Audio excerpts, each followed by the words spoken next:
الحمد لله وكفى وسلام على عباده الذين اصطفى اما بعد۔ پارہ نمبر 4 لن تنالوا البر۔ سورہ آل عمران میں جن مضامین کو خاص اہمیت کے ساتھ بیان کیا گیا ہے ان میں انفاق فی سبیل اللہ کا مضمون بھی ہے، اور چوتھے پارے کے آغاز میں اس مضمون کی مناسبت سے ایک اہم ہدایت دی گئی ہے، اور وہ یہ کہ نیکی کا کمال درجہ اس وقت تک حاصل نہیں ہو سکتا جب تک کہ اللہ تعالیٰ کی راہ میں اپنی پسندیدہ چیزوں کو نہ لگایا جائے۔ مطلوب تک پہنچنے کے لیے محبوب کی قربانی اور ایثار ضروری ہے۔ اس کے علاوہ جو اہم مضامین چوتھے پارے میں بیان ہوئے وہ یوں ہیں کہ جب تحویل قبلہ کا حکم نازل ہونے کے بعد حضور اکرم صلی اللہ علیہ وسلم نے بیت المقدس کے بجائے کعبہ کو اپنا قبلہ ٹھہرا لیا تو اس پر اہل کتاب نے بڑا شور و غوغا کیا کہ وہ کہنے لگے کہ بیت المقدس کعبہ سے افضل ہے اور اسے زمین پر اللہ تعالیٰ کا پہلا گھر ہونے کا شرف حاصل ہے۔ اللہ تعالیٰ ان کی تردید فرماتے ہوئے بیت الحرام کی 3 خصوصیات بیان فرماتے ہیں۔ پہلی یہ کہ اس روئے زمین پر کعبہ سب سے پہلی عبادت گاہ ہے، اور دوسری یہ کہ اس میں ایسی واضح نشانیاں پائی جاتی ہیں جو اس کے شرف اور فضیلت پر دلالت کرتی ہیں، جن میں مقام ابراہیم، زمزم اور حتیم شامل ہے، اور تیسری یہ کہ جو شخص حرم میں داخل ہو جائے اسے امن حاصل ہو جاتا ہے۔ بعض اللہ والوں کا قول ہے کہ پورے عالم میں کعبہ سے زیادہ شرف والی کوئی عمارت نہیں۔ اس کی تعمیر کا حکم رب جلیل نے دیا، اس کا نقشہ حضرت جبرائیل علیہ السلام نے بنایا، اس کے معمار حضرت خلیل علیہ السلام تھے، اور معاون اور مزدور کے طور پر حضرت اسماعیل علیہ السلام نے کام کیا۔ دنیا بھر میں یہی وہ عبادت گاہ ہے جس کی زیارت کے لیے سفر کرنے کا مسلمانوں کو حکم دیا گیا ہے۔ جو شخص سفر وغیرہ کے اخراجات برداشت کر سکتا ہو اور وجوب حج کی دوسری شرائط بھی پائی جائیں تو اس پر فوراً حج کرنا فرض ہو جاتا ہے، بلا عذر تاخیر کرنے سے وہ گناہگار ہوگا۔ مسلمانوں کو حکم دیا گیا ہے کہ وہ اللہ سے ڈرتے رہیں جیسا کہ اس سے ڈرنے کا حق ہے، اللہ کی رسی کو مضبوطی سے تھامے رکھیں اور گروہ در گروہ تقسیم نہ ہو جائیں۔ حضرت ابن مسعود رضی اللہ تعالیٰ عنہ فرماتے ہیں کہ حق تقوی یعنی ڈرنے کا حق یہ ہے کہ اللہ تعالیٰ کی اطاعت کی جائے، نافرمانی نہ کی جائے، اسے یاد رکھا جائے، بھلایا نہ جائے، اس کا شکریہ ادا کیا جائے، کفران نعمت نہ کیا جائے۔ امت مسلمہ تمام امتوں سے افضل اور بہترین امت ہے، اور اس کے افضل ہونے کی وجہ یہ ہے کہ دوسری امتوں کے برعکس یہ ان تمام چیزوں پر ایمان رکھتی ہے جن پر ایمان رکھنے کا اللہ تعالیٰ نے حکم دیا ہے۔ علاوہ ازیں یہ امر بالمعروف اور نہی عن المنکر کا فریضہ سر انجام دیتی ہے۔ دعوت و تبلیغ اس کی فضیلت کا سبب ہی نہیں، اس کی دینی ذمہ داری اور مذہبی فریضہ بھی ہے۔ حضرت عمر رضی اللہ تعالیٰ عنہ کا قول ہے کہ جس کا دل چاہتا ہے کہ اس کا شمار اس امت میں سے ہو، اسے چاہیے کہ وہ اس بارے میں اللہ کی شرط کو پورا کرے۔ آپ کا اشارہ اسی آیت کریمہ کی طرف ہے جس میں ملت اسلامیہ کی مذکورہ 3 صفات بیان کی گئی ہیں۔ جب تک امت میں یہ 3 خصوصیات موجود رہیں گی وہ فضیلت اور اللہ کی خصوصی عنایت کی حقدار رہے گی، اور اگر خدا نخواستہ امت کا کوئی گروہ یا فرد ان 3 اوصاف سے محروم ہو گیا تو وہ فضیلت کا حق نہیں رکھے گا، فضیلت کا وہ حقدار نہیں ہوگا۔ یعنی کہ اللہ تعالیٰ کی اطاعت کرے، نافرمانی نہ کرے، اس کو یاد رکھے، اس کو بھلائے نہیں، اس کا شکریہ ادا کرے اور کفران نعمت نہ کرے۔ حضور اکرم صلی اللہ علیہ وسلم کا فرمان ہے، اس ذات کی قسم جس کے قبضے میں میری جان ہے، تم نیکی کا حکم دیتے رہو اور برائی سے روکتے رہو، ورنہ ممکن ہے کہ اللہ تعالیٰ تمہارے اوپر اپنا عذاب مسلط کر دے، پھر تم اس سے دعائیں مانگو گے مگر تمہاری دعائیں قبول نہیں ہوں گی۔ منافقین اور کفار کے قلبی دوستی لگانے سے منع کیا گیا، اور اس کے 4 اسباب بتائے گئے ہیں۔ پہلا یہ کہ وہ تمہیں نقصان پہنچانے میں کوئی کوتاہی نہیں کرتے۔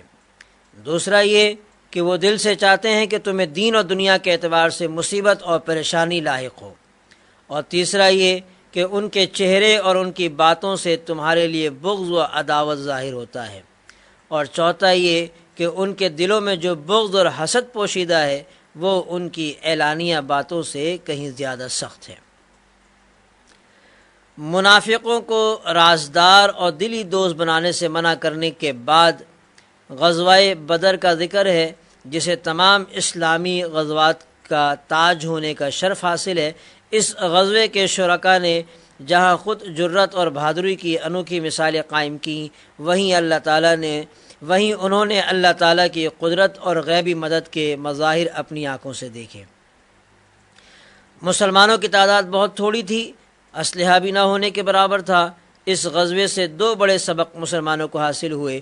پہلا یہ کہ جنگ میں فتح صرف اسلحہ کی کثرت اور افرادی قوت کی بنا پر حاصل نہیں ہو سکتی، بلکہ اس کی بنیادی شرط ایمان و یقین، اتباع اور استقامت ہے۔ دوسرا یہ کہ جب تک مسلمان حق پر ثابت قدم رہیں گے اور اللہ کی رسی کو مضبوطی سے پکڑے رہیں گے، انہیں اللہ کی مدد حاصل رہے گی اور وہ غالب رہیں گے۔ غزوہ بدر کا ذکر سورہ آل عمران میں محض حوالے کے طور پر آیا، ورنہ اصل میں یہاں غزوہ احد کا ذکر مقصود ہے، جو کہ 55 آیات مکمل ہوا۔ ان آیات میں شکست کے اسباب اور حکمتیں بیان کی گئی ہیں، تنبیہ بھی ہے، فہمائش بھی ہے، تنقید بھی ہے، تعریف بھی ہے۔ جیسا کہ تاریخ اسلام سے معمولی شدبد رکھنے والا ہر شخص جانتا ہے کہ غزوہ بدر میں قریش ذلت آمیز شکست سے دوچار ہوئے تھے، اور انہوں نے اس شکست کا انتقام لینے کے لیے بھرپور تیاری کے بعد شوال 3 ہجری میں ابو سفیان کی قیادت میں مدینہ منورہ پر چڑھائی کر دی تھی۔ قریش کا لشکر 3000 جنگجوؤں پر مشتمل تھا، جس میں 200 گھوڑ سوار، 700 ذرہ پوش اور 3000 اونٹ تھے، 500 عورتیں بھی ساتھ تھیں۔ قریش کے 3000 کے لشکر کے مقابلے میں مسلمانوں کی تعداد صرف 700 تھی۔ حضور اکرم صلی اللہ علیہ وسلم نے حضرت عبداللہ ابن جبیر رضی اللہ تعالیٰ عنہ کی قیادت میں 50 سواروں کا ایک دستہ اپنے عقب کی پہاڑی پر متعین فرما دیا۔ اس پہاڑی کو جبل الرماد کے نام سے یاد کیا جاتا ہے۔ آپ نے اس دستے کو تاکید فرما دی کہ فتح یا شکست کسی صورت بھی یہاں سے نہ ہٹے، یہاں تک کہ اگر تم دیکھو کہ پرندے ہماری لاشیں نوچ رہے ہوں تو بھی یہاں سے نہ ہٹنا۔ سپہ سالار اعظم صلی اللہ علیہ وسلم نے اسلامی مجاہدین کو میدان میں اس طرح پھیلا دیا تھا کہ قریشی لشکر دو بدو مقابلہ کرنے پر مجبور ہو گیا، اور اس کے لیے اپنے سواروں کو استعمال کرنا ممکن نہ رہا۔ انفرادی مقابلوں میں قریش کے 8 علمبردار قتل ہو گئے، جس سے قریشی لشکر کی ہمتیں پست ہو گئیں۔ حضرت علی، حضرت حمزہ اور حضرت ابو دجانہ رضی اللہ عنہم جیسے اسلامی شیروں کے حملے اس قدر شدید تھے کہ مشرکوں کے قدم اکھڑ گئے اور میدان چھوڑ کر بھاگ کھڑے ہوئے۔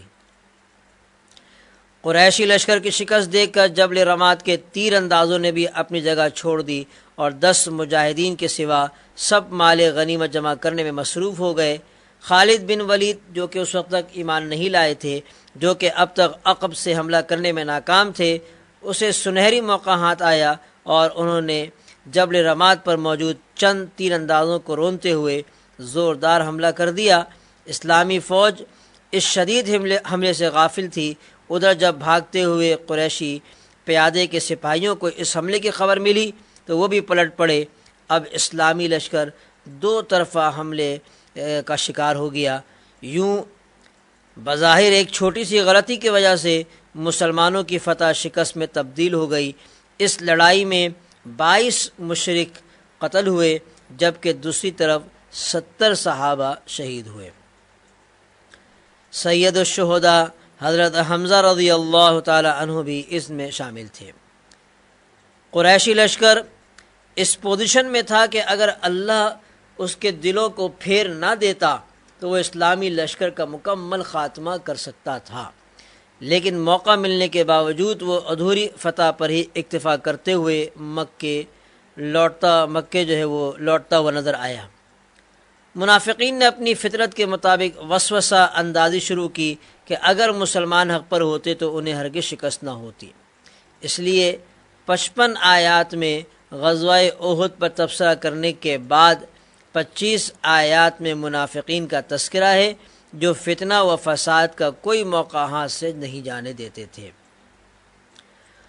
احد کے شہداء کی تدفین سے فارغ ہونے کے بعد ہمارے آقا صلی اللہ علیہ وسلم کو اطلاع ملی کہ ابو سفیان کو روحہ کے مقام پر پہنچ کر اپنی اس غلطی کا احساس ہوا کہ میں جنگ کے اہداف پوری طرح حاصل کیے بغیر لوٹ آیا ہوں اور اپنے ساتھیوں کی ملامت کی وجہ سے وہ دوبارہ مدینہ منورہ پر حملہ آور ہونے کا ارادہ کر رہا ہے۔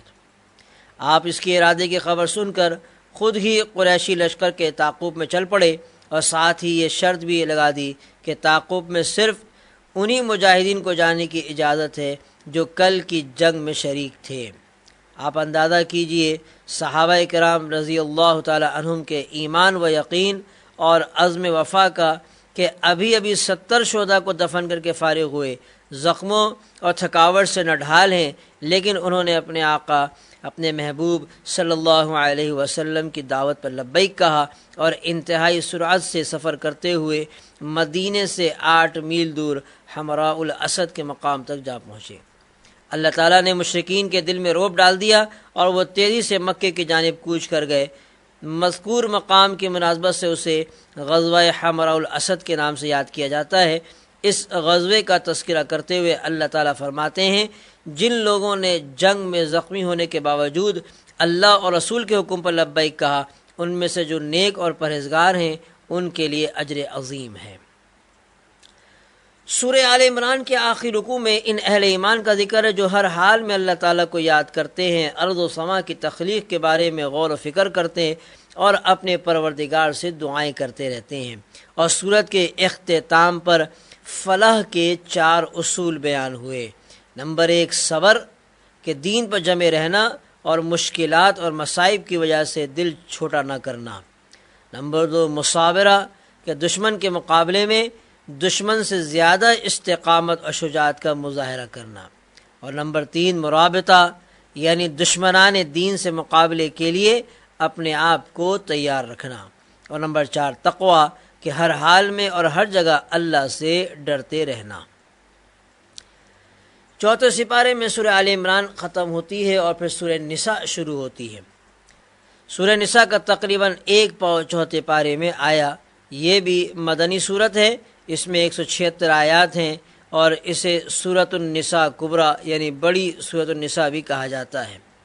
اس کے مقابلے میں 28ویں پارے کی سورہ طلاق کو سورۃ النساء قصرہ یعنی چھوٹی سورۃ النساء کہا جاتا ہے۔ چونکہ اس صورت میں ایسے احکام کثرت سے بیان ہوئے ہیں کہ جو کہ خواتین سے تعلق رکھتے ہیں، اس لیے اسے سورۃ النساء کا نام دیا گیا ہے۔ اور اس صورت کا جو حصہ 4 پارے میں ہے، اس میں جو اہم مضامین اور احکام مذکور ہیں وہ یہ ہیں کہ یتیموں کے اموال ان کے حوالے کر دیے جائیں اور انہیں ہتھیانے یا عمدہ مال کو ردی مال سے بدلنے کی ہرگز کوشش نہ کی جائے۔ دوسرا یہ کہ یہ حکم یتیم بچوں کے بارے میں بھی ہے اور یتیم بچیوں کے بارے میں بھی، لیکن عام طور پر یتیم بچیوں کی میراث میں ناجائز تصرف زیادہ کیا جاتا تھا۔ نمبر 3 اس کے 4 عورتوں کے ساتھ نکاح کرنے کی اجازت ہے، مگر شرط یہ ہے کہ شوہر ان کے حقوق ادا کرنے کے سکت رکھتا ہو اور ان کے درمیان عدل و انصاف بھی ملحوظ رکھ سکے۔ اگر شوہر ایسا نہیں کر سکتا تو اسے ایک بیوی پر ہی اکتفا کرنا چاہیے۔ تعدد ازواج کا رواج تو اسلام سے پہلے بھی تھا، مگر وہ رواج کسی قید اور ضابطے کا پابند نہ تھا، نہ تعداد متعین تھی اور نہ ہی بیویوں کے درمیان عدل و مساوات کی کوئی شرط تھی۔ ایک شخص 10 بلکہ اس سے بھی زیادہ عورتوں سے نکاح کر سکتا تھا، پھر ان میں سے جس کے حقوق چاہتا ادا کرتا اور جسے چاہتا معلق رکھتا، اسے نہ تو طلاق دی جاتی اور نہ ہی اس کے ازدواجی اور معاشی حقوق ادا کیے جاتے۔ اسے آپ زندہ شوہر والی بیوہ کہہ سکتے ہیں۔ اسلام نے تعداد بھی متعین کر دی اور حقوق کی ادائیگی کو بھی فرض کر دیا۔ یورپ کی لعنتی تہذیب جو پوری دنیا کو اپنے رنگ میں رنگنا چاہتی ہے، وہ قانونی اعتبار سے تو 1 سے زیادہ عورتوں سے تعلق رکھنے کو جائز قرار نہیں دیتی، البتہ غیر قانونی طور پر جتنی بھی عورتوں سے تعلق قائم کر لیا جائے اس پر کوئی قدغن نہیں لگاتی۔ اس افسوسناک حقیقت کا اعتراف کیسے کیا جائے کہ بہت سے نام نہاد مسلمان بھی ذہنی اور عملی طور پر اس لعنتی تہذیب کے ہم نوا دکھائی دیتے ہیں۔ اسلام کا سورج طلوع ہونے سے پہلے عورت کو میراث میں سے کچھ بھی نہیں دیا جاتا تھا۔ اہل عرب کا مقولہ تھا کہ ہم اسے کیسے مال دیں جو نہ گھوڑے پر سوار ہو سکے، نہ تلوار اٹھا سکے اور نہ ہی دشمن کا مقابلہ کر سکے۔ اپنے اس جاہلی اصول کی بنیاد پر بچوں اور خواتین کو میراث سے محروم رکھا جاتا تھا۔ اسلام نے اس ظلم کا خاتمہ کیا اور بچوں اور خواتین کو بھی وراثت کا حقدار قرار دیا۔ عورتوں کو حصہ دینا اس پر کسی کا احسان نہیں بلکہ اس کا حق اور اس کا فریضہ ہے جو اسے دیا جاتا ہے۔ عورتوں کے ساتھ حسن سلوک اور میراث میں ان کا حصہ بیان کرنے کے بعد ان خواتین کا تذکرہ ہے جن کے ساتھ قرابت، نسب، مصاہرت یعنی سسرالی رشتہ یا رضاعت کی وجہ سے نکاح حرام ہے، یعنی جن عورتوں سے نکاح حرام ہے ان کا پھر آخر میں سپارے کے آخری میں جو ہے وہ ذکر کیا گیا ہے۔ وآخر دعوانا ان الحمد للہ رب العالمین۔